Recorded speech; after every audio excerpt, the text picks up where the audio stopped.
fil. Et le coup de fil qui est consacré au cinéma le mercredi avec Rémi du site clap.ch. Bonjour Rémi. Et bonjour Simon, bonjour tout le monde. Et cette semaine, en cette période estivale, il n'y a que 2 nouveautés à l'affiche en Valais.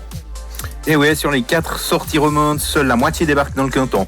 Alors il y a un film d'animation des studios DC, Crypto et les super animaux, par contre faut pas faire la liaison, de Jared Stern et Sam Levine, qui compte comment le chien de Superman, aidé par une bande de copains, va devoir se démener pour venir en aide à son maître, qui s'est fait kidnapper avec d'autres super-héros comme Batman, Aquaman et consorts. On vous laissera juge de cette chose qui semble faite surtout pour familiariser la progéniture des fans de super-héros avec cet univers devenu très populaire et de par le fait très rentable. Le deuxième film est un film italien et puis celui-là il vaut le détour. Oui, alors sans être un chef-d'œuvre, Il Giardino del Re, le jardin du roi en français, de Silvio Soldini, force le respect grâce à une très bonne distribution et un sujet pertinent. C'est l'histoire de Camilla qui est avocate d'affaires. Elle est en passe de devenir associée à part égale dans le cabinet pour lequel elle travaille. Et un soir, elle se fait renverser par une Vespa dont le passager tombe sur la chaussée alors que le conducteur s'enfuit. Blessée à un bras, Camilla apprend que la victime est décédée et qu'elle n'est pas identifiée.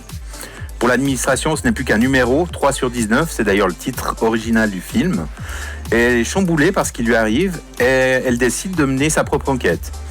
C'est construit très intelligemment autour de la prise de conscience de Camilla, qui va côtoyer un monde qui lui est totalement inconnu.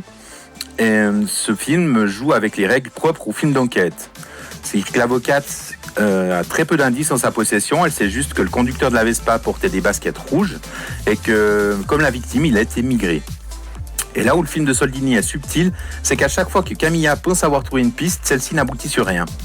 Elle est obligée de recommencer à zéro, tout le temps, perpétuellement. Camilla est interprétée par une actrice polonaise qui s'appelle Kasia Słoniak, pardon pour la prononciation. Elle donne à son personnage une énergie et une détermination à toute épreuve, loin de la personnalité froide qui qualifie Camilla au début du film. Elle s'éloigne de sa vie professionnelle et privée pour essayer d'offrir une sépulture digne de ce nom à un total inconnu dont elle ignore tout. Elle en fait dès lors un personnage qui illustre parfaitement ce que peut être l'empathie. Donc ça c'est pour le deuxième film, la deuxième sortie de la semaine. Et puis pour les amoureux du cinéma, la semaine prochaine, il y a le plus grand festival de films suisse, Rémi. Et on parle bien sûr du festival de Locarno qui aura lieu du 3 au 13 août. Et pour sa 75e édition anniversaire, ce festival nous a concocté un programme très alléchant. C'est une comédie d'action, Bullet Train de David Leitch, à qui l'on doit les 2 Deadpool, qui ouvrira les festivités sur la fameuse Piazza Grande. J'ai déjà vu le film, mais malheureusement, je ne peux pas en parler avant le 2 août. J'ai dû signer un embargo. Ouais, voilà. Mais bon, j'en reparlerai.